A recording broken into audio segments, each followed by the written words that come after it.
বাঙালি হেনস্থার যে অভিযোগ মুখ্যমন্ত্রী মমতা বন্দ্যোপাধ্যায় তুলেছিলেন তা খারিজ করল দিল্লি পুলিশ। মালদার পরিযায়ী শ্রমিককে হেনস্থা করা হয় এই অভিযোগ তোলেন মমতা বন্দ্যোপাধ্যায়। আর তারপরে বিস্ফোরক দিল্লি পুলিশ। বাঙালি হেনস্থার নামে সাজানো ভিডিওর দাবি করেছে দিল্লি পুলিশ।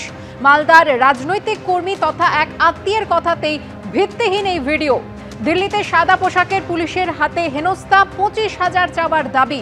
রাজনৈতিক কর্মী এক আত্মীয়ের কথাতেই তৈরি করা হয় এই ভিত্তিহীন ভিডিও, জানিয়েছে দিল্লি পুলিশ। এগুলো এটা মিথ্যা ছিল, এটা প্রতিষ্ঠিত। কিন্তু তার থেকেও বড় দুর্ভাগ্যের বিষয় এটাই যে একজন বাঙালি হিসেবে, পশ্চিমবঙ্গবাসী হিসেবে এই দিল্লিতে যখন আছি, তখন দিল্লি পুলিশ আমাদের রাজ্যের মুখ্যমন্ত্রী সত্যের অপলাপ করছেন, এটা প্রেস কনফারেন্স করে বলছেন। তো এই ধরনের স্ক্রিপ্ট কারা লেখে? এই প্রডিউসার ডাইরেক্টর কারা?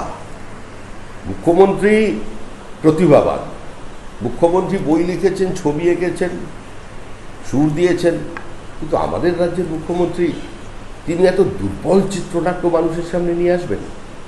এই যে দিকে দিকে বাঙালিদের উপরে আক্রমণ হচ্ছে, একটা নতুন ন্যারেটিভ তৈরি করছেন নিজের সার্বিক ব্যর্থতাকে ঢেকে রাখবার জন্য, তৃণমূলের ওপরে মানুষের ক্রমবর্ধমান ক্ষোভকে প্রশমিত করবার জন্য, মানুষের দৃষ্টি ঘোরানোর জন্য। সেটা আসলে কি, এই ভিডিওটাই চোখে আঙুল দিয়ে দেখিয়ে দিল। দিল্লি পুলিশ যে কাজটা করছে সেই কাজটা হচ্ছে সংবিধান বিরোধী।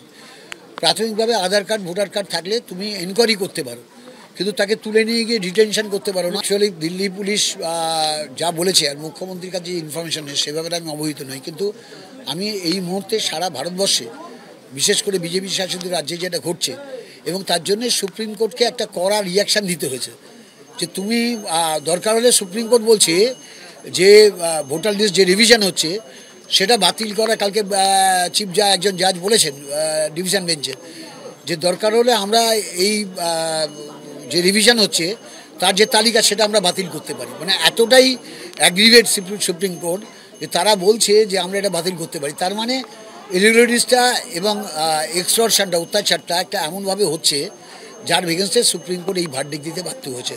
তো স্বভাবতই এই সামগ্রিক পরিস্থিতির উপর দাঁড়িয়েই মুখ্যমন্ত্রী বলেছেন, পার্টিকুলার কেসকে নয়, সামগ্রিক পরিস্থিতিতে দাঁড়িয়ে উনি বলেছেন, আমি সেটাই মনে করি।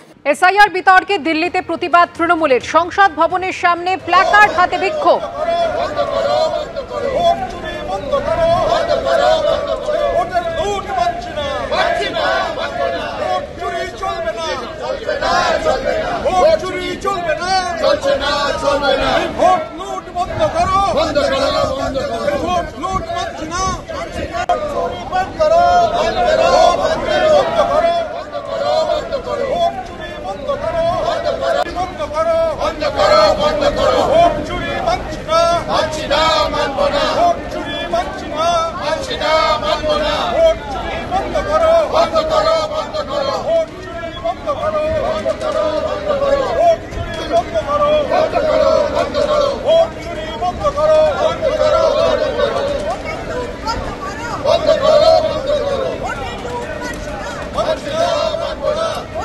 সংসদ ভবনের সামনের ছবি দেখতে পাচ্ছেন আপনারা, যেখানে তৃণমূল সাংসদরা তারা প্ল্যাকার্ড হাতে বিক্ষোভ দেখাচ্ছেন।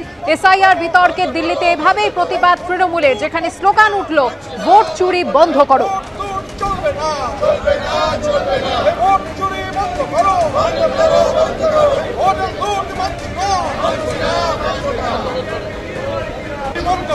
একদিকে তৃণমূলের তরফ থেকে যখন বিক্ষোভ দেখানো হলো, অন্যান্য বিরোধী দলেরা তারাও কিন্তু বিক্ষোভের সরব। বিহারে ভোটার তালিকার বিশেষ সংশোধন, আর তা নিয়েই কিন্তু উত্তাল হয়েছে সংসদ, এবং বিরোধীরা এককাট্টা হয়ে প্রতিবাদ দেখিয়েছে।